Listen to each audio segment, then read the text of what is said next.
Hello दोस्तों, आप सभी का हमारे YouTube channel history with Idris Khan में आप सभी का स्वागत है। दोस्तों, जैसे कि आप सभी को पता है, हमारे यूट्यूब चैनल पर हिस्ट्री के जो मोस्ट इम्पोर्टेंट टॉपिक होते हैं, जिनसे एग्ज़ाम में बार बार क्वेश्चन पूछे जाते हैं, हम उन सभी टॉपिक को बहुत ही आसान भाषा में ट्रिक के माध्यम से या इजी वे में समझाने की कोशिश करते हैं। और दोस्तों, हमारा मकसद यही है कि जिन टॉपिक से बार बार एग्ज़ाम में क्वेश्चन पूछे जाते हैं, हम उन सभी टॉपिक को बहुत ही अच्छी तरीके से क्लियर करवा दें, जिससे आपके एग्ज़ाम में कन्फ्यूजन की वजह से या आपका कॉन्सेप्ट क्लियर ना होने की वजह से जो क्वेश्चन गलत हो वो क्वेश्चन गलत ना हो। इसके लिए हमने कई सारे वीडियो हमारे यूट्यूब चैनल पर अपलोड किए हैं, जिनको अगर आप देखना चाहते हो तो आप हमारे यूट्यूब चैनल की प्लेलिस्ट में जाकर उन सभी वीडियो को देख सकते हो। और दोस्तों, वो सभी वीडियो को आपको देखना ज़रूर चाहिए, क्योंकि उन सभी वीडियो से अभी हाल ही में जो एग्ज़ाम हुआ है हमारा NTA UGC नेट का 16 जून को, उस एग्ज़ाम के अंदर उन सभी वीडियो से लगभग 30 से ज़्यादा क्वेश्चन देखने को मिले हैं। तो वो वीडियो को आपको ज़रूर देखना चाहिए। इसके अलावा अगर आप चैनल पर नए हो तो चैनल को ज़रूर सब्सक्राइब कर लेना चाहिए, क्योंकि यहाँ पे आपको हिस्ट्री से रिलेटेड काफ़ी इंपॉर्टेंट वीडियो यहाँ पे मिलती है। इसके बाद बात करते हैं हम आज के वीडियो की। तो आज का वीडियो, जैसे कि आप सभी को पता है, अगर आपने NTA UGC नेट का एग्ज़ाम दिया होगा तो वहाँ पे जो मुग़ल कालीन फॉरेनर थे, जो यात्री थे मुग़ल काल के अंदर जिन्होंने यात्रा की थी, उनसे संबंधित लगभग 3 से 4 क्वेश्चन देखने को मिले हैं दोनों शिफ्ट के अंदर। एक शिफ्ट फर्स्ट सेकंड शिफ्ट में आपसे क्रोनोलॉजी से रिलेटेड क्वेश्चन पूछा गया था, और फर्स्ट शिफ्ट में आपका स्टेटमेंट पूछा गया था। अकबर के काल में जो मोन्सेराट आता है उसका स्टेटमेंट पूछा गया था। तो आज के वीडियो के अंदर हम जहांगीर कालीन विदेशी यात्रियों के ऊपर बात करेंगे। इससे पहले के वीडियो में हमने अकबर कालीन विदेशी यात्रियों के ऊपर बात की थी, जिसका वीडियो अपलोड कर दिया। आप जाकर चैनल के अंदर जाकर उस वीडियो को आप देख सकते हो। तो आज के वीडियो के अंदर हम जहांगीर के समय जितने भी जो भी विदेशी यात्री आए हैं, उनसे संबंधित क्या क्रोनोलॉजी रहती है, किस ऑर्डर में वो आते हैं, और भारत में आकर क्या क्या वो अपना स्टेटमेंट देते हैं, क्या क्या उल्लेख करते हैं, उसके ऊपर आज हम विस्तार से जानेंगे। तो दोस्तों, वीडियो को बिल्कुल भी स्किप नहीं करना है। वीडियो अगर आप पूरा देखोगे तो आपका ही फ़ायदा है, जिससे आपकी जो भी चीज़ें बच रही है, जो भी चीज़ें आपके डाउट है, कन्फ्यूजन है, कॉन्सेप्ट नहीं है क्लियर, वो सारी चीज़ें आपकी इस क्लास के अंदर कंप्लीट हो जाएगी। तो चलते हैं हमारी स्लाइड के ऊपर, जहाँ इस वीडियो के अंदर हम सभी विदेशी यात्रियों के ऊपर बात करेंगे जिन्होंने भी जहांगीर के शासनकाल में भारत की यात्रा की थी और भारत का उल्लेख किया है। तो दोस्तों, जैसे कि स्लाइड के ऊपर आ चुके हैं, तो आज के इस वीडियो के अंदर हम जहांगीर कालीन विदेशी यात्रियों के ऊपर बात करेंगे। कौन कौन से यात्री ने जहांगीर के समय यात्रा की थी और उन्होंने क्या क्या अपना जो है विवरण जहांगीर के शासनकाल से रिलेटेड, भारत के संदर्भ में भारत की जो सामाजिक व्यवस्था है और मुग़ल कालीन जो प्रशासन है उससे संबंधित क्या क्या उन्होंने अपना उल्लेख किया है, क्या क्या जानकारी प्रदान की है, वो हम देखेंगे। सबसे पहले बात कर लेते हैं हम जहांगीर के समय जो आने वाला विदेशी यात्री है, कैप्टन विलियम हॉकिंस। तो आप सभी को पता होना चाहिए, कैप्टन विलियम हॉकिंस ने जो यात्रा की है वो जहांगीर के समय की, और ये मोस्ट इंपॉर्टेंट है दोस्तों, क्योंकि अगर जहांगीर से संबंधित अगर क्वेश्चन पूछे जाएंगे विदेशी यात्रियों में, तो विलियम हॉकिंस और एक विलियम फिंच, इन दोनों से सबसे ज़्यादा क्वेश्चन पूछे जाने के सबसे ज़्यादा चांस होते हैं। तो हम सबसे पहले बात कर लेते हैं विलियम हॉकिंस की। हालांकि ये दोनों ने जो भारत के अंदर प्रवेश किया, भारत के अंदर जब आए थे, ये दोनों साथ में आते हैं। तो कैप्टन विलियम हॉकिंस और विलियम फिंच एक साथ 1608 में कहाँ पे आता है दोस्तों, ये सूरत के अंदर आते हैं। तो सबसे पहले दोस्तों ये आते किस लिए, क्योंकि ब्रिटिश ईस्ट इंडिया कंपनी का जो है ये फरमान लेकर आते हैं, और उसको जो British east India company Bharat के अंदर व्यापार वाणिज्य कर रही थी उसको रियायत दिलवाने के लिए, सूरत के अंदर व्यापार के लिए जो छूट प्रदान करवाने के लिए, वहाँ पे व्यापार वाणिज्य में बढ़ोतरी करवाने के लिए ये भारत के अंदर इसको राजदूत बनाकर पहुँचाया जाता है। और ये फिर मुग़ल दरबार में जाता है। मुग़ल दरबार में जाने के बाद ये इसका मिशन ज़्यादा सक्सेस नहीं हो पाता है, फिर इसके बाद दूसरा राजदूत बना के पहुँचाया जाता है, फिर तीसरा राजदूत आता है, फिर इस तरीके से फिर 1615 में थॉमस मुनरो आता है। इस तरीके से दोस्तों राजदूत बनाकर पहुँचाए जाते हैं। और इसको जो पहुँचाया जा रहा है दोस्तों, इसको पहुँचाया तो जाता है, जो इंग्लैंड के जो शासक है जेम्स प्रथम, वो अपना राजदूत बनाकर पहुँचा रहे हैं, और अपने साथ एक लेटर देके पहुँचा रहे हैं इसके साथ कि अकबर को जाके ये फरमान देना। मगर जब तक ये भारत के अंदर आता है दोस्तों, तब तक अकबर की मृत्यु हो जाती है, क्योंकि अकबर की मृत्यु तो आपको 605 606 1605-6 के अंदर अकबर की मृत्यु देखने को मिल जाती है। मगर जब ये भारत के अंदर आता है तब अकबर की मृत्यु हो जाती है। तो ये आकर वो जो लेटर अकबर के लिए लेकर आता है वो जहांगीर को प्रदान करता है, और साथ में 25,000 रुपये भी लेकर आता है स्वर्ण सिक्के, ये भी हम देखेंगे। तो कैप्टन विलियम हॉकिंस और विलियम फिंच ये दोनों 1608 में सूरत में आते हैं, और किस जहाज़ से आते हैं ये भी मोस्ट इम्पोर्टेंट है, क्योंकि भारत के अंदर जो सबसे पहला अंग्रेज़ी जहाज़ आने वाला है वो तो आपका ड्रैगन है, मगर हॉकिंस किस जहाज़ में बैठकर आता है, हॉकिंस किस जहाज़ का कैप्टन होता है, ये इम्पोर्टेंट है। क्योंकि हॉकिंस जो आता है दोस्तों वो हेक्टर नामक जहाज़ से आता है। तो हालांकि जहाज़ अगर आपसे पूछे कि भारत के अंदर आने वाला प्रथम जहाज़ कौन सा है, तो वो ड्रैगन है, रेड ड्रैगन। और आपसे अगर क्वेश्चन पूछे कि हॉकिंस किस जहाज़ के अंदर बैठ के आया था या हॉकिंस किस जहाज़ का कैप्टन था, तो वो हेक्टर नामक जहाज़ का था। तो हेक्टर और आपको रेड ड्रैगन में आपको कंफ्यूज नहीं होना है। तो हेक्टर नामक जहाज़ से आते हैं दोनों लोग बैठकर, और टॉमस नामक जहाज़ से वापस चला जाता है, वो भी हम आगे देखेंगे। और ये जब ये 1608 में तो आ जाता है दोस्तों, मगर ये 1608 में आता है तो किस तरीके से अभी जहांगीर के दरबार में जाएगा, तो इसको जाने में 1 साल लग जाएगा जहांगीर के दरबार में, क्योंकि अभी सूरत में आया, फिर सूरत से फिर ये जहांगीर के दरबार में जाएगा। तो कब जाएगा, किस तरीके से जाएगा, ये हम देख लेते हैं। वो अपने साथ अकबर को संबोधित करने वाला जेम्स प्रथम का पत्र, तो जेम्स प्रथम कौन है दोस्तों, तो ये इंग्लैंड का शासक है जेम्स प्रथम, आप सभी को पता होना चाहिए। जेम्स प्रथम ने ही जो है इनको ब्रिटिश ईस्ट इंडिया कंपनी को अनिश्चित काल के लिए व्यापार करने की जो है सुविधा प्रदान की थी। हालांकि जब ब्रिटिश ईस्ट इंडिया कंपनी की स्थापना हुई थी उस समय महारानी एलिजाबेथ ने इनको 15 साल के लिए व्यापार करने के लिए, यानी कि ईस्ट के देशों के लिए व्यापार करने के लिए 15 साल की छूट दी थी, मतलब 15 साल का एकाधिकार प्रदान किया था इनको। मगर जेम्स प्रथम जब शासक बनते हैं तो वो इनको अनिश्चित काल के लिए इनको छूट प्रदान करते हैं। तो और वही जो है अपने व्यापार वाणिज्य की बढ़ोतरी के लिए विलियम हॉकिंस को एक लेटर देकर पहुंचाते हैं, जाओ आप मुगल दरबार में जाओ और वहाँ पे छूट प्रदान करो। तो वो अकबर का नाम का लेटर लेकर आता है, मगर जब तक ये आता है तब तक अकबर की मृत्यु हो जाती है और जहांगीर मिलता है।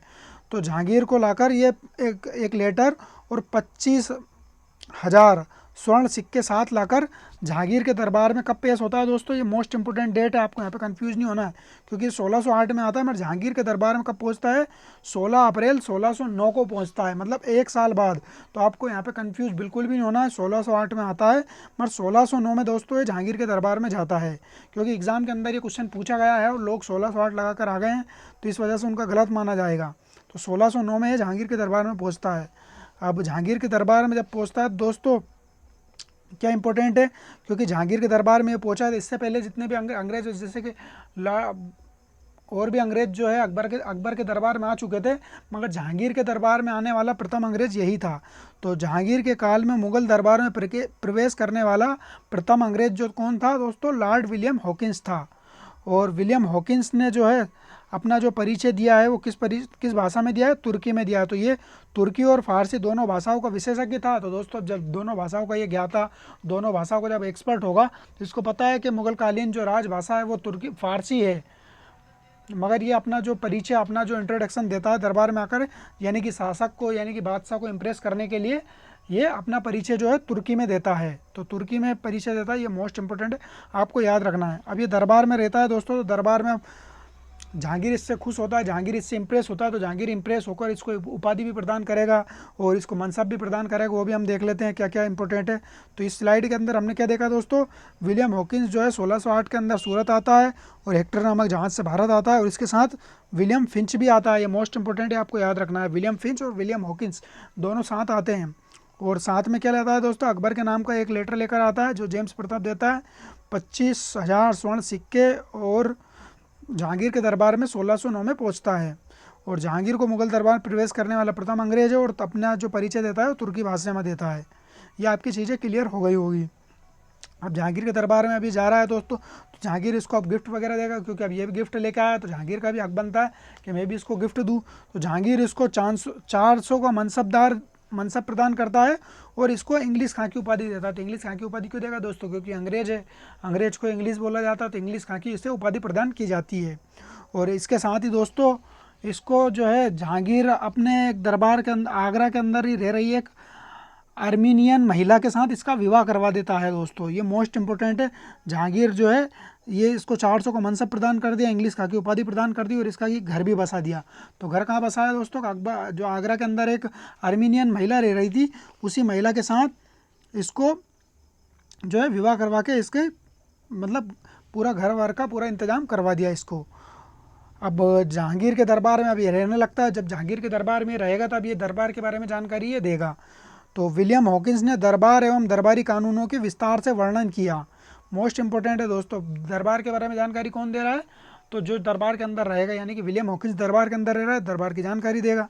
विलियम हॉकिंस के अनुसार चांदी भारत में आती थी, आती थी, यहाँ से जाती नहीं थी। कहने का मतलब दोस्तों, जो भारत के अंदर जो व्यापार चल रहा था वो भारत के पक्ष में था। कहने का मतलब यहाँ पे जो व्यापार वगैरह हो रहा था तो ये विदेश के लोग जो चांदी और सोना लेकर आते थे और भारत से कपड़े, सूती वस्त्र, नील और जो कई सारी चीज़ें जैसे कि काली मिर्च, मसाले वगैरह वगैरह, ये सारी चीज़ें लेकर ये विदेश जाते थे। तो ये साथ में खरीदने के लिए लेकर आते थे दोस्तों, चांदी लेकर आते थे, सोना लेकर आते थे। तो वही चीज़ें इसने बताई है कि भारत के अंदर जो है चांदी आती थी, यहाँ से जाती नहीं थी। यहाँ से जाता क्या था दोस्तों? तो यहाँ से काली मिर्च, कपड़े और नील वगैरह वगैरह, ये अफीम वगैरह, ये सारी चीज़ें जाती थी। तो ये बात विलियम हॉकिंस ने बोली है। वह मुगल बादशाह की वार्षिक आय जो बताता है वो 50 करोड़ बताता है और नौकरों की संख्या 36,000 बताता है। मोस्ट इंपॉर्टेंट है क्योंकि अभी NTUGC नेट के एग्जाम के अंदर विजयनगर साम्राज्य के सैनिकों की संख्या से स्टेटमेंट पूछा गया था। जो अब्दुल रज्जाक का था, उसने 11 लाख सैनिकों के बारे में बताया, वो स्टेटमेंट पूछ लिया गया है। तो उसी को ध्यान में रखते हुए दोस्तों आपको ये याद रखना है कि विलियम हॉकिंस ने मुगल दरबार में या मुगल शासन में 36,000 नौकरों की संख्या बताई है। वह जहांगीर के साम्राज्य की जो है सूबों की संख्या का उल्लेख न कर 5 भागों में व्यक्त करता है। दोस्तों जहांगीर का जो साम्राज्य था उसका सूबों के अंदर जानकारी प्रदान नहीं करता है, वो बताता है कि 5 भाग थे इसके साम्राज्य के। ये मोस्ट इंपॉर्टेंट है। मुगल साम्राज्य के 6 प्रमुख खजानों को उल्लेख करता है। दोस्तों खजानों का मतलब दोस्तों जहाँ पे कोषागार यानी कि जहाँ पे कोष रखा हुआ था, तो कौन कौन से खजानों को उल्लेख करता है दोस्तों? ये करता है आगरा, ग्वालियर, नरवर, रणथंबोर, असीरगढ़ और रोहतास। रोहतास कहाँ पे दोस्तों? बिहार के अंदर जो रोहतास है उसका उल्लेख करता है दोस्तों। तो कितने 6 खजानों को ये उल्लेख करता है। इसके बाद इसको दोस्तों जब ये सारी चीज़ें हो जाती है तो ये 1611 में टॉमस नामक जहाज़ से वापस लौट जाता है।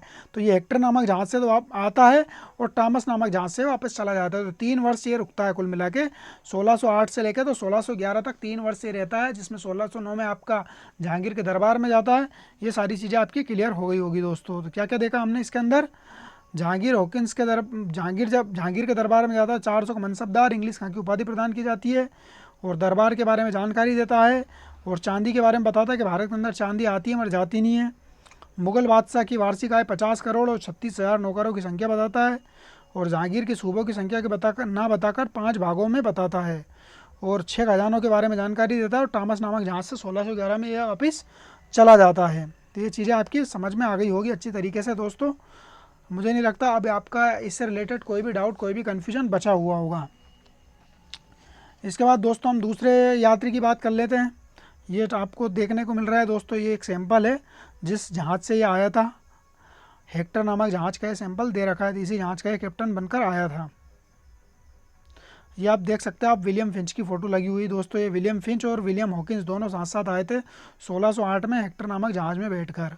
तो ये विलियम फिंच की फ़ोटो लगी हुई है। विलियम फिंच एक आपको पता होगा दोस्तों, इससे पहले वाली वीडियो में हमने रोल्फ फिंच की बात की थी। तो रोल्फ फिंच जो आता है वो आपका अकबर के समय आता है। रोल्फ फिंच जो आता है वो अकबर के समय आता है और विलियम फिंच जो आता है दोस्तों वो जहांगीर के समय आता है। तो हमने आपको बताया भी था दोस्तों, आर पहले आता है और डब्ल्यू बाद में आता है।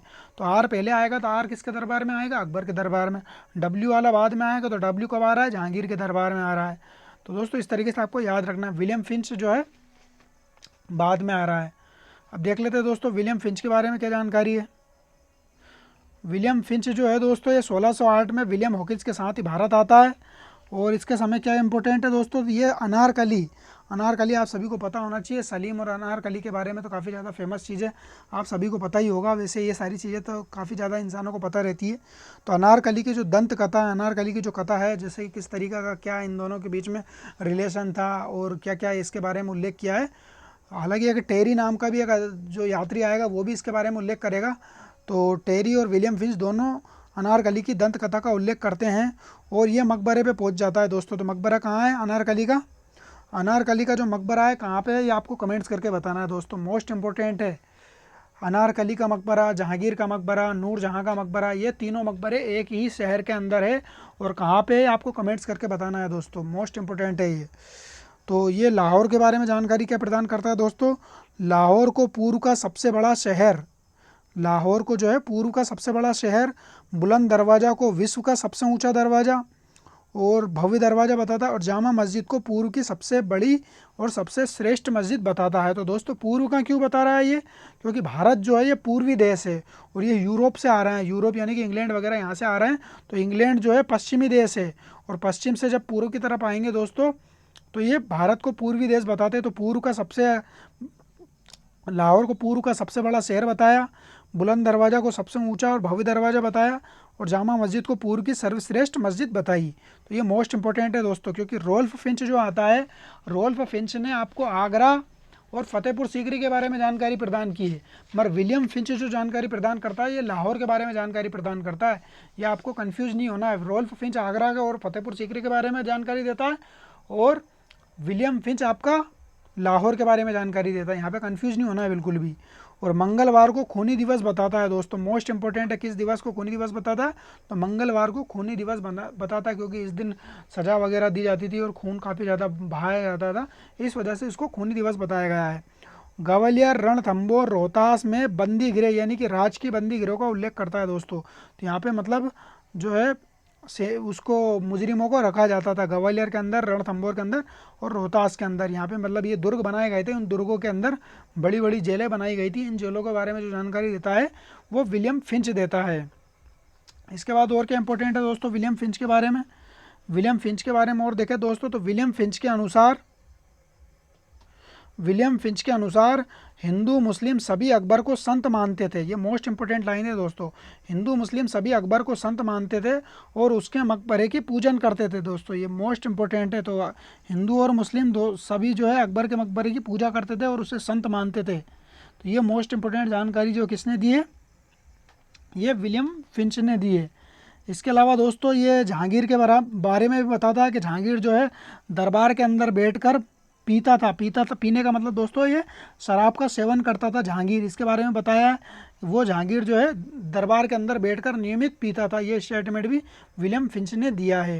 विलियम फिंच के अनुसार अकबर की विधवाओं का उल्लेख करते हुए बताता है कि राज्य से पेंशन यानी कि कुजीना प्राप्त होता था। तो कुजीना क्या है दोस्तों, पेंशन के रूप में जो इनको भूमि या जो जागीरें वगैरह प्रदान की जाती थी वो अकबर की विधवाओं को दी गई थी, इसके बारे में उल्लेख विलियम फिंच ने किया है।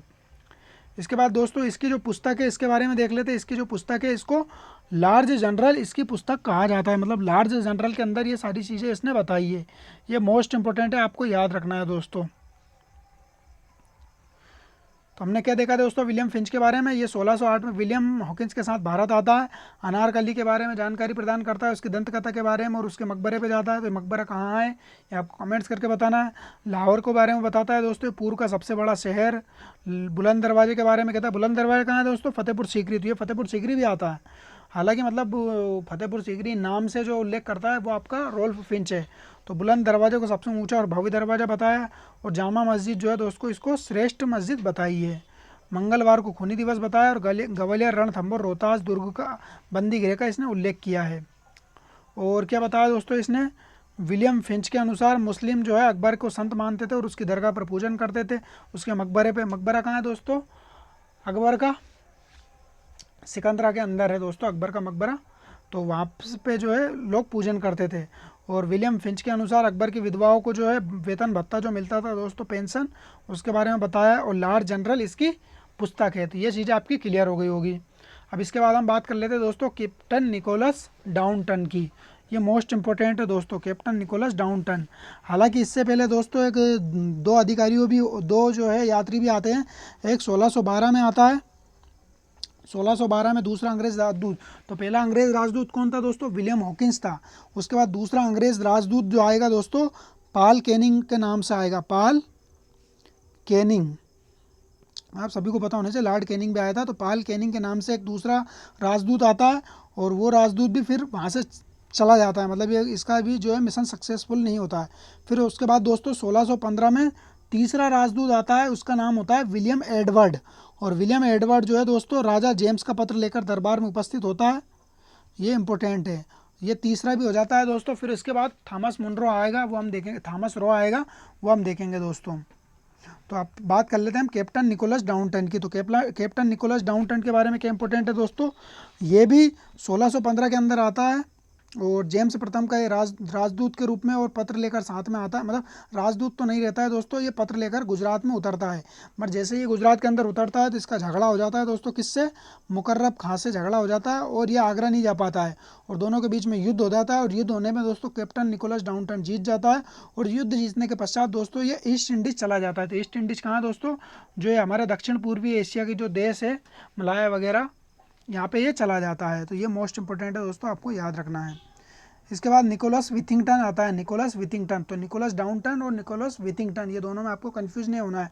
डाउनटन पहले आएगा और विथिंगटन बाद में आएगा। तो यहाँ पे भी आपको पता होना चाहिए दोस्तों, डी पहले आ रहा है और वी बाद में आ रहा है। तो डी वाला पहले आएगा, वी वाला बाद में आएगा। निकोलस निकोलस दोनों में है।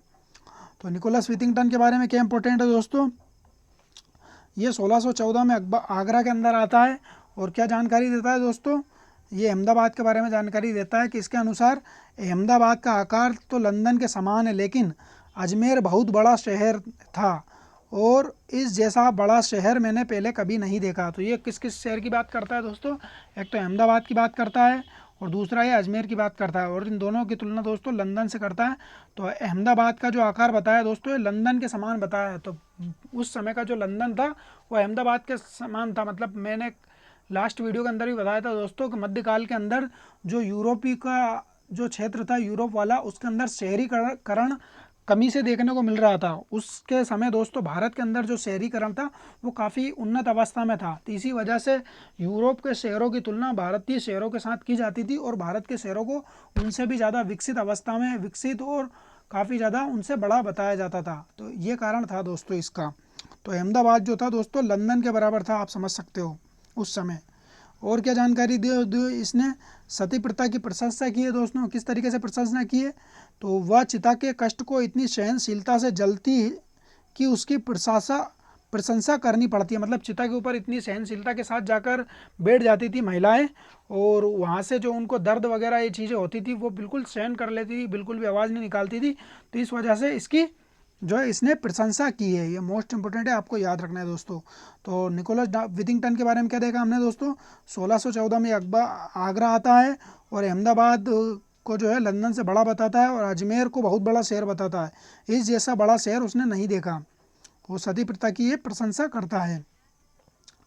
इसके बाद अगला आता है दोस्तों टॉमस मुनरो। तो ये मोस्ट इंपॉर्टेंट है दोस्तों। एक तो आपका विलियम हॉकिंस, एक विलियम फिंच और एक टॉमस रो। ये मोस्ट इंपॉर्टेंट है। जहांगीर के समय के जो यात्री आए हैं उन सभी यात्रियों में टॉमस रो मोस्ट इंपॉर्टेंट माना जाएगा। और टॉमस रो की अगर बात करें दोस्तों, तो Thomas Roe east India company के निदेशक ने इसे मुगल दरबार में, निदेशक कौन है दोस्तों, COD जो कोर्ट ऑफ डायरेक्टर थे, उन लोगों ने इसको पहुंचाया था। हमने देखा था COD और BOD, तो इस तरीके की दो जो है संस्थाएं रहती है। तो COD शुरू में रहती है, तो उन्हीं का जो निदेशक मंडल होते हैं वो अपना एक निदेशक मंडल के द्वारा इसको नियुक्त किया जाता है और मुगल दरबार में इसको राजदूत के रूप में पहुंचाया जाता है। और दोस्तों ये संसद रहता है, ये जो है ब्रिटेन का सांसद रहता है। ये मोस्ट इंपॉर्टेंट है, आपसे क्वेश्चन पूछ लिया जाएगा कि मुगल काल के अंदर जितने भी जो भी यात्री आए हैं उनमें ब्रिटेन की संसद का सदस्य कौन था। तो आपको बेझिझक होकर लगाना है, टॉमस मुनरो जो था ये ब्रिटेन की संसद का सदस्य था, जिसको निदेशक मंडल के द्वारा पहुंचाया गया था राजदूत के रूप में। ये कब आता है दोस्तों, तो ये 1615 में भारत के अंदर आता है और इसके साथ दोस्तों एडवर्ड टेरी भी आते हैं। तो इसके जो गुरु, इसके जो फादर, इसके जो दोस्तों पोप जो होते हैं एडवर्ड टेरी और टॉमस मुनरो। जिस तरीके से हमने देखा दोस्तों विलियम फिंच और विलियम हॉकिंस दोनों साथ आते हैं, उसी तरीके से टॉमस मुनरो और एडवर्ड टेरी ये दोनों साथ में आते हैं। और किस जहाज़ से आते हैं दोस्तों, मोस्ट इंपॉर्टेंट है, लायन नामक जहाज़ से आते हैं। तो हमने विलियम हॉकिंस और विलियम फिंच का क्या देखा दोस्तों, वो हेक्टर नामक जहाज़ से आते हैं और टॉमस नामक जहाज़ से चले जाते हैं, मगर ये लायन नामक जहाज़ से आते हैं दोस्तों ये दोनों। मगर ये दोस्तों इसके साथ तो आता है, मगर जब मुगल दरबार के अंदर जाता है दोस्तों तो ये अपना दूसरे फ्रेंड के साथ जाता है। दूसरा फ्रेंड कौन मिलता है दोस्तों इसको, थॉमस कोरियात के साथ ये भारत जो है मुगल दरबार में जाता है। तो थॉमस कोरियात के साथ अजमेर में मिलता है और अजमेर में दोस्तों ये जहांगीर को यूरोपीय बग्घी और तलवार भेंट करता है। हालांकि इसके बारे में एक जानकारी और देखने को मिलती है दोस्तों कि जो टॉमस रो को जब निदेशक मंडल भारत के अंदर राजदूत बनाकर पहुंचाते हैं तो उनको सबको पता रहता है कि जहांगीर जो है ये पेंटिंग का काफ़ी ज़्यादा शौकीन इंसान है। मतलब पेंटिंग वगैरह आप सभी को पता होना चाहिए, जब भारत मुगल काल के अंदर जब पेंटिंग की शुरुआत की गई थी तो सबसे ज़्यादा जो चरमोत्कर्ष हुआ, सबसे ज़्यादा जो पेंटिंगों का विकास हुआ, तो वो जहांगीर के समय देखने को मिलता है। तो जहांगीर जो है काफ़ी ज़्यादा शौकीन था, मतलब जो भी लोग आते थे उनको पेंटिंग गिफ्ट करता था, दरबारियों को गिफ्ट करता था, दरबारियों से पेंटिंग बनवाता था, ये सारी चीज़ें थी। तो अब जब जहांगीर के दरबार में जब इसको निदेशकों के द्वारा राजदूत बनाकर पहुँचाया जा रहा है कि गुजरात के अंदर जाकर आपको जो है व्यापारिक सुविधाएं प्रदान करवानी है, तो ये क्या करता है, जहांगीर को इम्प्रेस करने के लिए दोस्तों एक पेंटिंग लेकर आता है, साथ में अपनी एक पेंटिंग लेकर आता है, और वो पेंटिंग लाकर किसको देता है, जहांगीर को गिफ्ट करता है। तो जहांगीर क्या करता है दोस्तों, जहांगीर को गिफ्ट करता है, और जहांगीर उस गिफ्ट को एक्सेप्ट करके जहांगीर अपने चित्रकारों से उसी पेंटिंग की दूसरी कॉपी, मतलब उसी पेंटिंग की तरह एक और कॉपी बनवाकर, और उसको कहते हैं कि आप जो है कल आना, मतलब उसको खाने के ऊपर इनवाइट करता है कल। मतलब जैसे कि आज गया ये पेंटिंग जाके गिफ्ट वगैरह ये सारी चीज़ें कर दी, तो दूसरे दिन उसको खाने पे इनवाइट करता है। अब जब जैसे ही थॉमस रो दूसरे दिन खाने पे इनवाइट करता है, और इनवाइट करने के बाद जो पेंटिंग उसने दी थी पहले दिन, उसी तरह की एक और पेंटिंग जहांगीर के द्वारा बनवा दी जाती है, और बनवाने के बाद थॉमस रो से पूछा जाता है कि बताइए आपने कौन सी पेंटिंग हमको गिफ्ट की थी। हालांकि थॉमस रो वो उस पेंटिंग को जानता था, और उसको पता भी था कि इसी तरीके की हरकत जो है जहांगीर के द्वारा की जाएगी, मगर वो इसी वजह से ये प्लान बनाकर आया था, और वो जहांगीर के द्वारा बनवाई गई पेंटिंग और उसके द्वारा दी गई पेंटिंग दोनों में भेद कर सकता था। मगर फिर भी उसने जहांगीर को इम्प्रेस करने के लिए, जहांगीर को जो है बड़प्पन दिलवाने के लिए उसने वो पेंटिंग को पहचानने से इनकार कर दिया, और जो जहांगीर ने पेंटिंग बनवाई थी वही पेंटिंग उसने बोल दी कि ये पेंटिंग मैं देकर गया था। तो जहांगीर खुश होता है और देखकर बोलता है कि अच्छा देख लो, हमने जो है आपको कंफ्यूज कर दिया था। इस तरीके से उसे जो है बड़प्पन होता है कि देखो मतलब हमने जो है अंग्रेज को बेवकूफ़ बना दिया। हालांकि एग्जिट जो एक्चुअल में अंग्रेज ने जो है जहांगीर को बेवकूफ़ बनाया था, इस तरीके की जो है घटना देखने को मिलती है। और जहांगीर जो उससे इम्प्रेस हो जाता है और उससे खुश होता है, और खुश होने के बाद उससे पूछता है कि बताइए अब आपको क्या काम है। तो वो फिर बताता है कि मुझे जो है गुजरात के अंदर जो है व्यापारिक सुविधाएं प्रदान करवानी है, ये करवानी है, और किला वगैरह बनवाना है। तो जहांगीर जो है उसको फरमान प्रदान कर देता है। तो ये चीज़ें इसके साथ घटती है। तो थॉमस कोरियात के साथ जहांगीर में अजमेर से मिलता है, और जहांगीर को यूरोपी बग्घीर तलवार भेंट करता है। थॉमस रो जो है भारत के अंदर 3 वर्ष रहता है, जिस तरीके से हमने जो है विलियम हॉकिंस का पढ़ा था वो भी 3 वर्ष रहा था, तो ये भी 3 वर्ष रहता है। थॉमस रो जहांगीर के साथ मांडू, अहमदाबाद और अजमेर जैसे स्थान पर इसके साथ यात्रा करता है, और इसी के साथ दोस्तों ये शिकार खेलने भी जाता है। तो ये मोस्ट इंपोर्टेंट है, कौन सा विदेशी यात्री जहांगीर के साथ शिकार खेलने गया था, तो थॉमस रो जो था दोस्तों, टॉमस रो भी इसको ही कहा जाता है और थॉमस रो भी इसको ही कहा जाता है। तो थॉमस रो जो था दोस्तों वो जहांगीर के साथ शिकार खेलने भी गया, और मांडू, अहमदाबाद और अजमेर भी गया। तो हमने क्या देखा दोस्तों, तो ये ईस्ट इंडिया कंपनी के निदेशक के रूप में मुगल दरबार के अंदर आता है, और ये सांसद भी रहता है। 1615 में थॉमस रो जो है गुरु एडवर्ड टेरी के साथ लायन नामक जहाज से आता है, और कोरियात के साथ ये दरबार के अंदर जाता है, जहाँ अजमेर में ये मिलता है, और 3 वर्ष ये रुकता है। 3 वर्ष रुकने के बाद दोस्तों ये जहांगीर के साथ मांडू, अहमदाबाद, अजमेर की यात्रा करता है और शिकार खेलने जाता है साथ में। इसके बाद दोस्तों थॉमस कोरियात के बारे में बात कर लेते हैं, ये और बात कर लेते हैं थॉमस रो के बारे में, और क्या क्या इंपॉर्टेंट है थॉमस रो के बारे में दोस्तों। ये थॉमस रो जो है जहांगीर के बारे में बताता है कि जहांगीर को नास्तिक घोषित करता है, क्योंकि उसकी सुन्नत नहीं हुई थी।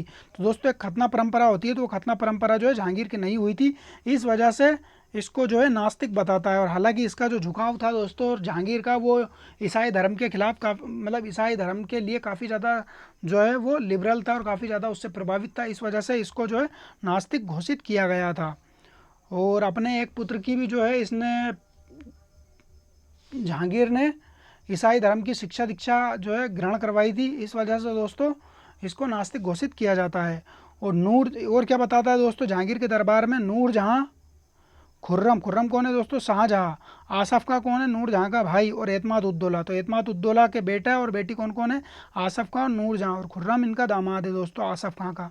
तो ये तीनों चारों मिलकर दोस्तों इनको बताता है कि ये चाहते थे वही होता था, वे सबके मालिक थे। मतलब आप सभी को पता होना चाहिए दोस्तों,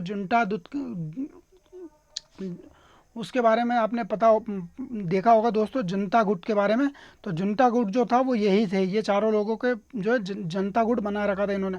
नूरजहां, खुर्रम, आसिफ खां और एतमादुद्दौला, इन सब ने मिलकर जनता गुट बना रखा था और जहांगीर के ऊपर काफ़ी ज़्यादा जो है प्रभाव इन्होंने अपना कायम कर लिया था। जो ये चाहते थे वही सब होता था। इसके बारे में किसने जानकारी दी है? थॉमस रो ने इसने जानकारी दी है। थॉमस रो खुसरो से भी मिलता है। खुसरो कौन है दोस्तों? तो ये जहांगीर का दूसरा पुत्र होता है खुसरो, तो उससे भी ये मिलता है। और उसके बारे में क्या बताता है दोस्तों? खुसरो जो था प्रजा के अंदर लोकप्रिय था, जबकि खुर्रम से लोग ईर्ष्या करते थे। तो खुर्रम से लोग चिढ़ते थे, जबकि खुसरो को लोग पसंद करते थे। ये बात किसने कही है? थॉमस रो ने कही है। इसके बाद थॉमस रो ने ये सारी चीज़ें देखने के बाद कि यार ये आसफ खां वगैरह ये लोग इस तरीके से जो है शासन के अंदर हस्तक्षेप कर रहे हैं और खुसरो को जो है लोग पसंद करते हैं और खुर्रम से लोग ईर्ष्या करते हैं, ये सारी चीज़ें देखने के पश्चात उसने एक भविष्यवाणी की कि मुगल राज्य के अंदर उत्तराधिकार का एक प्रश्न को लेकर एक तूफान आने वाला है। और दोस्तों बिल्कुल सही बात बता के गया था, क्योंकि जहांगीर के पश्चात जब खुर्रम आता है तो खुर्रम के समय ही आपका उत्तराधिकार का युद्ध छिड़ जाता है औरंगजेब वगैरह और कामबख्श वगैरह इन सब के बीच में। इसके पश्चात फिर दोस्तों बहादुर शाह प्रथम के समय जजाव वगैरह का युद्ध होता है, उसमें भी उत्तराधिकार का युद्ध छिड़ता है। तो ये सारी भविष्यवाणी कौन करके गया था? तो थॉमस रो भविष्यवाणी करके गया था। इसके बाद दोस्तों मनसबदारी व्यवस्था के अंतर्गत राजगमिता कानून का सिद्धांत के बारे में विवेचना करता है। तो राजगमिता कानून क्या था दोस्तों? राजगमिता कानून ये था कि जैसे कि कोई अमीर वर्ग है, जहांगीर के दरबार में कई सारे अमीर लोग रहते थे, तो ये अमीर लोग जो रहते थे, जो मनसबदार रहते थे, उन मनसबदारों का अगर मृत्यु हो जाती थी पद पे रहने के पश्चात या उनके सर्विस के दौरान अगर उनकी मृत्यु हो जाती थी, तो उनकी जो भी प्रॉपर्टी वगैरह, जो भी उनकी जो है संपत्ति वगैरह रहती थी, वो राज्य के द्वारा हड़प कर ली जाती थी, राज्य के में जो है उसको विलय कर लिया जाता था। हालांकि इसी राजगमिता के अंदर औरंगजेब के द्वारा सुधार किया जाता था। औरंगजेब ने इसके अंदर ये सुधार किया था कि जो अमीर के ऊपर कर्ज होता था राज्य की तरफ से, उस कर्जे को वसूल करके बाकी की जितनी भी जो भी संपत्ति होती थी उसके उत्तराधिकार को दे दी जाती थी। तो ये देखने को मिलता था दोस्तों। इस कानून के बारे में भी इसने जानकारी दी। थॉमस रो के अनुसार एशिया को धनाढ़ करने के लिए यूरोप खून बहाता है। ये जिस तरीके से दोस्तों हमने विलियम फिंच के बारे में देखा था, वही डायलॉग जो है इसने छोड़ दिया। तो थॉमस रो जो है उसने बताया कि एशिया को धनाढ़ बनाने के लिए, यानी कि एशिया को धनाढ़ बनाने के लिए यूरोप के लोग कड़ी मेहनत करते हैं, कड़ी मेहनत से पैसा कमाते हैं और उस पैसे के द्वारा जो है यूरोप से पैसा आता है भारत के अंदर और भारत से माल चला जाता है। तो भारत के जो लोग हैं वो पैसा कमाते थे। तो इस वजह से दोस्तों ये स्टेटमेंट दिया है। तो ये चीज़ें आपकी क्लियर हो गई होगी दोस्तों। इसके बाद हम थॉमस कोरियात की बात कर लेते हैं दोस्तों। थॉमस कोरियात कौन है? तो थॉमस कोरियात वही है जो जहांगीर के साथ दरबार में गया था। तो देख लेते दोस्तों, ये 1612 से लेकर 1617 तक इसने भारत की यात्रा की थी। और भारत आने का जो मूल प्रयोजन था, मूल उद्देश्य तो जो था दोस्तों, ये भारत के अंदर शिक्षा ग्रहण करना और हाथियों की सवारी करना, ये इसका मूल उद्देश्य था। ये मोस्ट इंपोर्टेंट है, आपको याद रखना। आपसे क्वेश्चन पूछ लिया जाएगा कि किस यात्री का मूल उद्देश्य हाथियों की सवारी करना और शिक्षा अध्ययन करना किसका उद्देश्य था? तो थॉमस कोरियात का था। साथ ही वो भारत के अंदर हाथियों की सवारी का आनंद उठाने के लिए आया था। उसने अजमेर में जहांगीर को संबोधित करते हुए फारसी में अपना भाषण दिया था। तो विलियम हॉकिंस ने जो दिया था दोस्तों वो तुर्की में दिया था, और थॉमस कोरियात ने दोस्तों फारसी के अंदर भाषण दिया था। और कहाँ दिया था? अजमेर के अंदर दिया था। लाहौर के अंदर जो स्त्रियों में बहुपति प्रथा जो थी, बहुपति का मतलब दोस्तों एक स्त्री का 4 पति, 3 पति, 2 पति, 5 पति, इस तरह की जो पति होती है दोस्तों, उस प्रथा को बहुपति प्रथा कहा जाता है। बहुपत्नी में क्या होता है दोस्तों? एक पति के 3 पत्नी, 2 पत्नी, 4 पत्नी होती है। इसी का उल्टा जो होता है बहुपति प्रथा होता है। उसका उल्लेख किसने किया है दोस्तों? तो थॉमस कोरियात ने किया है। कहाँ पे चल रही थी दोस्तों? ये लाहौर के अंदर प्रचलित थी। मुगल बादशाह की जो वार्षिक आय बताता है दोस्तों, ये 40 मिलियन क्राउन बताता है। मोस्ट इंपोर्टेंट है दोस्तों, आपसे क्वेश्चन पूछ लिया जाएगा कि किस विदेश यात्री ने 40 मिलियन क्राउन जो है मुगलों की आय बताई है, यानी कि मुगल बादशाह की वार्षिक आय बताई है? तो थॉमस कोरियात ने बताई है। अशोक स्तंभ के बारे में क्या जानकारी प्रदान करता है दोस्तों? तो अशोक स्तंभ को जो है ये सिकंदर जो महान, जो दोस्तों सिकंदर ने जिसने आक्रमण किया था, बेबीलोन का जो शासक होता है, यूनान का शासक, सिकंदर का स्तंभ बताया दोस्तों। तो इसने क्या बताया? इसका निर्माण इसने पोरस के ऊपर युद्ध विजय के पश्चात इसका निर्माण करवाया होगा। तो जो अशोक के स्तंभ थे वो सिकंदर के स्तंभ बता दिए इसने। और इसका जो इसी से संबंधित और किसने बताया दोस्तों? टेरी ने भी बताया और थॉमस रो ने भी बताया। तो 3 लोगों ने दोस्तों, एक तो थॉमस कोरियात, टेरी और थॉमस रो, इन तीनों लोगों ने अशोक के स्तंभ को सिकंदर का स्तंभ बताया। ये मोस्ट इंपॉर्टेंट है, आपको याद रखना है। क्या क्या हमने देखा दोस्तों, 1612 से लेकर 17 तक ये यात्रा करता है। भारत में आने का मूल उद्देश्य जो योजना था दोस्तों, इसकी शिक्षा प्राप्त करना और हाथियों की सवारी करना। अजमेर के अंदर जहांगीर को संबोधित करते हुए फारसी में इसने भाषण दिया। बहुपति प्रथा की ये उल्लेख करता है जो लाहौर के अंदर प्रचलित थी। वार्षिक आय 40 मिलियन क्राउन बताता है। और अशोक के स्तंभ को ये सिकंदर का स्तंभ बताता है, जिसका उल्लेख टेरी और थॉमस रो ने भी किया है। तो तीन लोगों ने किया है दोस्तों, आपको कंफ्यूज नहीं होना है। एक तो आपका थॉमस कोरियात बताता है, एक टेरी बताता है, एक थॉमस रो बताता है। तो ये सारी चीज़ें आपकी क्लियर हो गई होगी। इसके बाद एडवर्ड टेरी के ऊपर बात कर लेते हैं दोस्तों। ये मोस्ट इंपॉर्टेंट है क्योंकि यहाँ से क्वेश्चन पूछा जाता है। तो एडवर्ड टेरी के बारे में क्या इंपॉर्टेंट है दोस्तों, तो इसकी उपाधि सबसे ज़्यादा इंपॉर्टेंट है दोस्तों। इसकी उपाधि, एडवर्ड टेरी की उपाधि क्वेश्चन पूछा जाता है। एडवर्ड टेरी की जो उपाधि दोस्तों, इसको आंग्ल भारतीय मदिरा कहा जाता था। आंग्ल भारतीय मदिरा दोस्तों यानी कि इंग्लिश और भारत दोनों की जो मिक्स जो शराब होती है, मिक्स जो वाइन होती है, मिक्स जो दारू होती है, उसको आंग्ल भारतीय मदिरा कहा जाता था। ये दोनों का मिक्सचर था। पुस्तक क्या थी दोस्तों, a voyage the east to east India जो है इसकी पुस्तक थी दोस्तों। एडवर्ड टेरी के बारे में क्या इंपॉर्टेंट है दोस्तों, तो एडवर्ड टेरी और थॉमस रो ने जहांगीर के साथ, जैसे कि आप सभी को पता है दोस्तों, थॉमस रो जो था मांडू के अंदर और अहमदाबाद की यात्रा करता था। इसके साथ एडवर्ड टेरी भी साथ में रहता है। तो थॉमस रो के साथ एडवर्ड टेरी यानी कि जो अपना गुरु, अपने जो फादर है, वो भी साथ में रहते हैं। और टेरी जहांगीर के साथ जो मिलता है दोस्तों, सर्वप्रथम मांडू के अंदर मिलता है। तो मांडू के अंदर कहाँ दोस्तों, मांडू कहाँ है, ये मध्य प्रदेश के अंदर स्थित है, आपको पता होना चाहिए। तो मांडू की जब यात्रा करता है तो वहीं पे जो है एडवर्ड टेरी से इसकी मुलाकात होती है। एडवर्ड टेरी क्या बताता है दोस्तों, तो एडवर्ड टेरी के अनुसार जहांगीर गंगा जल का पान करता था और वो अपनी माँ का बहुत आदर करता था, तथा जब वह पालकी में बैठती थी तो तब वो अपना कंधा लगाता था। ये मोस्ट इंपॉर्टेंट स्टेटमेंट है, एग्जाम के अंदर पूछा जा चुका है, आपको यहाँ पे कंफ्यूज नहीं होना है। तो जहांगीर जो गंगा जल का पान कर रहा है उसके बारे में जानकारी कौन दे रहा है, एडवर्ड टेरी दे रहा है। इसके अलावा दोस्तों एक और स्टेटमेंट देता है कि जहांगीर के दरबार में पालतू शेर घूमता था। ये भी बात जो है एडवर्ड टेरी के द्वारा दी जाती थी। इसके अलावा दोस्तों और क्या इंपॉर्टेंट है, जहांगीर के बारे में क्या बताता है दोस्तों, जहांगीर जो है चरम मात्राओं में निर्मित था। चरम मात्राओं का मतलब दोस्तों संपूर्ण जो हाई लेवल की जो मात्रा है उससे निर्मित था, क्योंकि ये कभी तो निष्ठुर हो जाता था और कभी कभी ये अत्यंत न्याय मुक्त और सज्जन मालूम पड़ता था। मतलब इसको दौरे उठते थे दोस्तों, तो कभी तो निष्ठुर हो गया, कभी रूठ गया, कभी न्याय की बातें करने लगा है और कभी झगड़ा करने लगा है, कभी मुस्कुरा रहा है। तो इस तरीके की हरकतें जो जहांगीर करता था, इसके बारे में उल्लेख एडवर्ड टेरी ने दिया है। अकबर की मृत्यु के हेतु जिम्मेदार भी इसको बताया गया दोस्तों। अकबर की मृत्यु हेतु जिम्मेदार किस तरीके से बताया गया दोस्तों, तो इसने बताया कि अकबर की मृत्यु के समय अकबर ने वही गोलियां खा ली थी जो गोलियां जहांगीर के द्वारा अमीरों को मारने के लिए बनाई गई थी। मतलब जहांगीर ने कुछ गोलियां बनाई थी, मतलब एडवर्ड टेरी ये उल्लेख कर रहा है कि जहांगीर ने कुछ गोलियां बनाई होगी अमीरों को मारने के लिए। तो वही गोलियां जो है गलती से अकबर खा लेता है और उस गोलियों को खाने के पश्चात वो बीमार हो जाता है और उसी के साथ इसकी अकबर की मृत्यु हो जाती है। इसकी जिम्मेदारी किसको दी है, एडवर्ड टेरी ने जहांगीर को इसको जिम्मेदार माना है। उसके अनुसार महमूदी नामक सिक्का गुजरात के अंदर चलता है। ये मोस्ट इंपॉर्टेंट है दोस्तों, एनटी यूजीसी नेट के अंदर कम से कम 8 से 10 बार पूछा जा चुका है कि महमूदी नामक सिक्का कहाँ चलता था। तो महमूदी नामक सिक्का जो दोस्तों आपका गुजरात के अंदर चलता था और इसका उल्लेख किसने किया है, एडवर्ड टेरी ने किया है। तो हमने क्या पढ़ा दोस्तों एडवर्ड टेरी के बारे में, इसकी उपाधि देखिए हमने आंग्ल भारतीय मदिरा, इसकी पुस्तक है वोयोग टू ईस्ट इंडिया।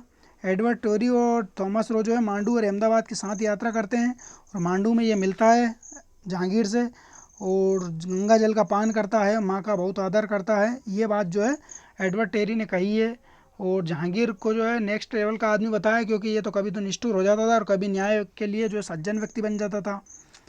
और अकबर की मृत्यु के हेतु जिम्मेदार इसको माना है और महमूदी नामक सिक्का इसने चला, मतलब इसके जो है जब इसने यात्रा की थी उस समय गुजरात के अंदर चलता था। इसका उल्लेख एडवर्ड टेरी ने किया है।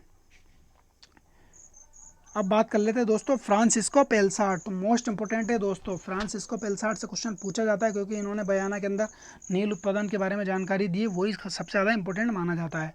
तो इन्होंने 1620 से 27 के मध्य जो है इन्होंने यात्रा की थी। इनकी पुस्तक का नाम है दोस्तों रिमांत्रेंसी। रिमांत्रेंसी यानी कि ये डच नेम है दोस्तों। तो रिमांत्रेंसी जो है इन्होंने पुस्तक लिखी और ये जो है डच यात्री थे। ये डच फैक्टर का मतलब दोस्तों ये एजेंट था, फैक्टर को एजेंट बोला जाता है दोस्तों। तो ये डच फैक्टर था, और इसको गुमास्ता भी कहा जाता है दोस्तों। फैक्टर को गुमास्ता बोल लो, फैक्टर बोल लो, एजेंट बोल लो, ये सभी एक है। तो ये डच एजेंट था जो जहांगीर से जो है आगरा के अंदर मिलता है। और आगरा, जब ये आगरा के अंदर मिलता है तो जहांगीर इससे इम्प्रेस हो जाता है, तो इसको आगरा टकसाल का अध्यक्ष बना दिया जाता है दोस्तों। ये मोस्ट इंपॉर्टेंट है। तो फ्रांसिस्को पेलसाट को कहाँ का जो है टकसाल अध्यक्ष बनाया जाता है, तो आगरा जो इसकी राजधानी थी उसी राजधानी के टकसाल का अध्यक्ष इसको बना दिया जाता है। बयाना के और क्या इंपॉर्टेंट जानकारी प्रदान करता है दोस्तों ये, बयाना के अंदर जो नील उत्पादन होता है उसका विस्तार से वर्णन कौन करता है, तो फ्रांसिस्को पेलसाट करता है। ये कम से कम दोस्तों 8 से 10 बार आपका NT UGC NET, TGT, PGT सभी तरह के एग्जाम के अंदर ये क्वेश्चन पूछा जा चुका है कि बयाना के नील उत्पादन का विवरण किसने दिया है, वर्णन किसने किया है, जानकारी किसने दी है। तो आपको याद रखना है दोस्तों, फ्रांसिस्को पेलसाट ने इसकी जानकारी दी है। और क्या कहा दोस्तों, इसके अनुसार भारत में इतनी अधिक, भारत की गरीबी के बारे में भी इसने जानकारी दी है दोस्तों। जिस तरीके से आपको देखने को मिलता है दोस्तों मोन्सराट वगैरह ने बताया, उसी तरीके से फ्रांसिस्को पेलसाट ने भी भारत की गरीबी के बारे में उल्लेख किया है। उसके अनुसार भारत में इतनी अधिक तथा दुखद गरीबी थी कि लोगों का जीवन मात्र नितांत अभाव का घर तथा कठोर कष्ट दुर्भाग्य के आवास के रूप में चित्रित किया जा सकता है। मतलब काफ़ी ज़्यादा गरीब लोग थे भारत के अंदर, उसके बारे में जानकारी इसके द्वारा दी जाती है। और कृषकों के बारे में क्या कहता है दोस्तों, तो कृषकों को इतना अधिक निचोड़ दिया जाता है कि पेट भरने के लिए उनके पास रखी सूखी रोटी भी मुश्किल से बचती है दोस्तों। तो मोस्ट इंपॉर्टेंट है, आपको यहाँ पे कंफ्यूज नहीं होना है। तो कृषकों की दुर्दशा के बारे में और भारत की दुर्दशा के बारे में, गरीबी के बारे में जो जानकारी देता है वो फ्रांसिस्को पेलसाट देता है। तो हमने क्या देखा दोस्तों फ्रांसिस्को पेलसाट के बारे में, 1620-27 के मध्य ये भारत के अंदर आता है। इसकी पुस्तक है दोस्तों रिमांत्रेंसी, डच भाषा के अंदर जो पुस्तक लिखी गई है, ये डच फैक्टर यानी कि डच एजेंट था, और ये आगरा आया जिसको आगरा का टकसाल अध्यक्ष बना दिया जाता है। बयाना के बारे में जानकारी देता है दोस्तों, बयाना के अंदर जो नील उत्पादन होता है, ये बयाना दोस्तों आगरा के पास वाला बयाना है, यहाँ पे आपको कन्फ्यूज नहीं होना है। वहाँ पे आगरा का जो है बयाना के अंदर नील उत्पादन हो रहा है, उसकी जानकारी दी है। और भारत की गरीबी के बारे में, भारत के कृषकों के बारे में इसने स्टेटमेंट दिए हैं। और क्या जानकारी दोस्तों, मुगल बादशाह जहांगीर को गौ हत्या पर प्रतिबंध लगाने का जो लगाया जाता है उसके बारे में उल्लेख करता है। तो ये बताता है कि मुगल बादशाह जहांगीर ने गौ हत्या पर प्रतिबंध लगा रखा था।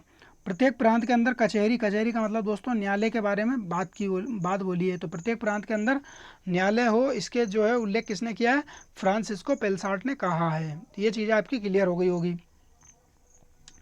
इसके बाद मेंड्रिक की बात कर लेते हैं दोस्तों। मेंड्रिक क्या है, तो मेंड्रिक तो काफ़ी ज़्यादा इंपॉर्टेंट तो नहीं है, बट जितना भी जो भी है इसके बारे में देख लेते हैं।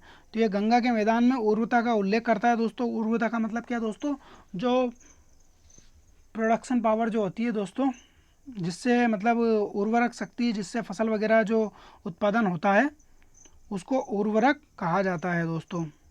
और भारत के अंदर क्या बताता है दोस्तों, सती, गंगा और गाय के महत्व के बारे में जानकारी प्रदान करता है। और सूती वस्त्र को श्रेष्ठ बताता है दोस्तों। भारतीय सूती वस्त्र को श्रेष्ठ बताता है, कौन बताता है, मेंड्रिक बताता है। ये चीज़ें आपकी क्लियर हो गई होगी। अब पियत्र देले वाले की बात कर लेते हैं दोस्तों। पियत्र देले वाले जो हैं ये मोस्ट इंपॉर्टेंट है, एनटी यूजीसी नेट के अंदर हर 1-2 साल के अंदर यहाँ से क्वेश्चन पूछा जाता है।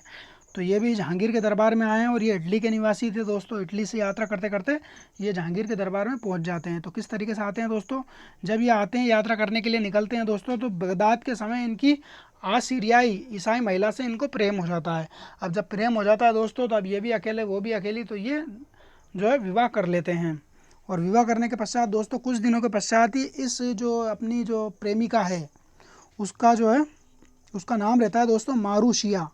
मारूशिया इस प्रेमिका का नाम रहता है, उसकी मृत्यु हो जाती है। तो अब जब ये यात्रा कर रहा है समुद्र के अंदर और उसकी पत्नी की मृत्यु हो गई है, तो उस पत्नी के शव को संभाल कर ताबूत के अंदर पैक करके संपूर्ण यात्रा में उसको अपने साथ रखता है दोस्तों।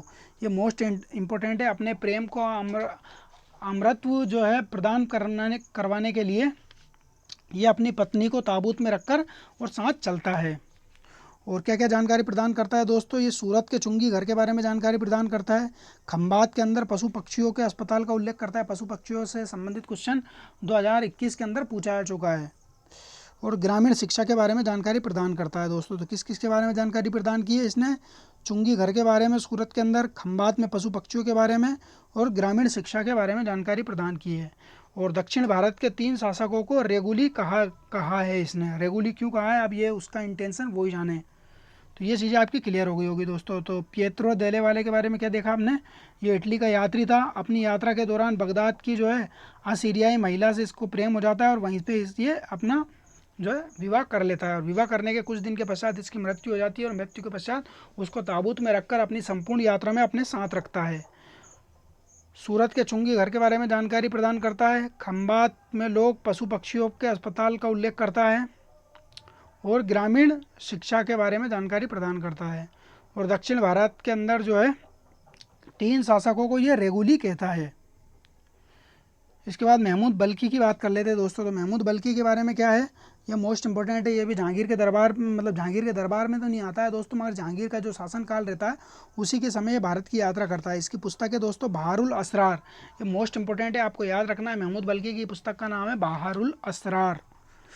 ये मध्य एशियाई यात्री मोहम्मद बिन आमिर अली बल्कि 1624-25 में भारत आया, यानी कि 1-2 साल बाद ही आपको खुर्रम देखने को मिल जाएगा दोस्तों। 1727 के बाद से खुर्रम देखने को मिल जाता है। तो 1624-25 में भारत आता है और बल्क से कन्याकुमारी की यात्रा करता है दोस्तों। तो बल्क यहाँ पे है और कन्याकुमारी यहाँ पे है। तो इस तरीके से दोस्तों ये यात्रा करता है। और इसके साथ क्या है दोस्तों इम्पोर्टेंट, मुरातबी। मुरातबी भी एक यात्री है दोस्तों। ये एशिया का एक मनीषी पर्यटक था जो जहांगीर के दरबार में 1626 में आता था। ये कुल मिला के नॉर्मल फैक्ट को आपको बता दिया गया है। अब इसके बाद हम देख लेते हैं दोस्तों प्रमुख जो यात्री है उनको क्रम, क्योंकि क्रोनोलॉजी क्वेश्चन पूछा जाता है तो इनके क्रम को हम समझ लेते हैं। सबसे पहले हम दोस्तों हमने बात की थी विलियम हॉकिंस की। तो ये विलियम हॉकिंस जो आया था ये 1608 के अंदर आता है और 1609 में ये दरबार में चला जाता है, किसके, मुगल दरबार में। और इसको इंग्लिश खाकी उपाधि प्रदान की जाती है और 400 का मनसब प्रदान किया जाता है। फिर आता है दोस्तों विलियम फिंच। तो विलियम फिंच दोस्तों ये अनारकली के मकबरे में जाता है और ये भी हेक्टर नामक जहाज से 1608 में विलियम हॉकिंस के साथ आता है, मगर यह लाहौर चला जाता है। लाहौर के अंदर वहाँ के लाहौर के बारे में बताता है। औरंगजेब के द्वारा जहांगीर के अकबर के द्वारा जो फतेहपुर सीकरी में बुलंद दरवाज़ा बनाया जाता है उसके बारे में उल्लेख करता है। इसके अलावा दोस्तों जामा मस्जिद के बारे में उल्लेख करता है विलियम फिंच। फिर उसके बाद दोस्तों निकोलस विथिंगटन आता है। तो निकोलस विथिंगटन के बारे में हमने देखा था, ये सती प्रथा की प्रशंसा के बारे में जानकारी प्रदान करते हैं। फिर उसके बाद थॉमस कोरियात आते हैं दोस्तों। थॉमस कोरियात और विलियम हॉकिंस ये दोनों मुगल बादशाह जहांगीर के दरबार में जाता है। फिर थॉमस रो आता है दोस्तों। तो थॉमस रो कब आता है, 1615 के अंदर थॉमस रो आता है दोस्तों। ये लायन नामक जहाज से भारत के अंदर आता है और ये जहांगीर को बग्गी वगैरह और तलवार और पेंटिंग वगैरह गिफ्ट करता है। ये कई सारी चीज़ें हमने देखी और यही भविष्यवाणी करता है कि कुछ दिनों के अंदर जो है उत्तराधिकार के प्रश्न को लेकर तूफान आने वाला है। ये बात की जानकारी थॉमस रो देता है। इसके बाद एडवर्ड टेरी आता है दोस्तों। तो इसको आंग्ल भारतीय मदिरा कहा जाता है और ये जहांगीर के द्वारा गंगा जल पान करना और उसकी माता का जो है छतरी के अंदर जो उसकी ले जाने की जो डोली होती है दोस्तों उसके अंदर कंधा लगाना, इसके बारे में जानकारी एडवर्ड टेरी देता है। फ्रांसिस को पेलसार्ट आता है दोस्तों। तो फ्रांसिस की पेलसार्ट जो है डच जो है गुमास्ता यानी कि डच एजेंट रहता है और बयाना के अंदर नील उत्पादन की जानकारी प्रदान करता है और आगरा के अंदर टकसाल गिरे का इसको अध्यक्ष बनाया जाता है। इसके बाद महमूद बल्की आता है दोस्तों। तो महमूद बल्की कन्याकुमारी तक यात्रा करता है, बल्क से लेकर कन्याकुमारी तक यात्रा करता है। ये आपको कंफ्यूज नहीं होना है। तो क्रोनोलॉजी क्या है दोस्तों, William Hawkins, William Finch, Nicholas Withington, Thomas Coryat, Thomas Roe, Edward Terry, Francisco Pelsaert और महमूद बल्की। तो इस तरीके से दोस्तों आपको क्रोनोलॉजी याद रखना है। ये सभी जहांगीर के दरबार में आए थे दोस्तों। तो क्वेश्चन भी इस तरीके से नहीं पूछा जाता है। क्वेश्चन जो पूछा जाता है एक जहांगीर के दरबार में, एक अकबर के दरबार में, एक शाहजहाँ के दरबार में और एक आपका औरंगजेब के दरबार में। इस तरीके से 4 दरबारियों को मिलाकर एक क्वेश्चन बनाया जा रहा है। तो यहाँ पर आपको कन्फ्यूज नहीं होना है। ये चीज़ें आपने क्लियर कर ली होगी दोस्तों। तो दोस्तों वीडियो को हम यहीं समाप्त करते हैं। वीडियो अगर आपको पसंद आया तो वीडियो को लाइक करें, ज़्यादा से ज़्यादा शेयर करें और हमने जो भी आपसे क्वेश्चन पूछा है वो आप कमेंट्स करके ज़रूर बताएं। और वीडियो में अगर टाइपिंग मिस्टेक या बोलने में कोई गलत बात बोल दी हो तो आप कमेंट्स करके ज़रूर बताएं, क्योंकि जो भी करेक्शन करवाते हैं वो काफ़ी ज़्यादा इंपॉर्टेंट और काफ़ी ज़्यादा मेहनती और काफ़ी ज़्यादा सीरियस मोड में वो पढ़ाई करने वाले होते हैं और गलतियाँ बताना कोई मामूली बात नहीं है, क्योंकि कोई जो इंटेलिजेंट होगा वही गलतियाँ बताएगा। तो इस तरीके से दोस्तों अगर कुछ गलत बोल दिया जाता है, मुंह से गलत निकल जाता है या टाइपिंग एरर होता है तो वो आप कमेंट्स करके ज़रूर बताएं। चैनल पर अगर नए हो तो चैनल को ज़रूर सब्सक्राइब कर लें। तो वीडियो को यहीं समाप्त करते हैं दोस्तों। थैंक यू, धन्यवाद।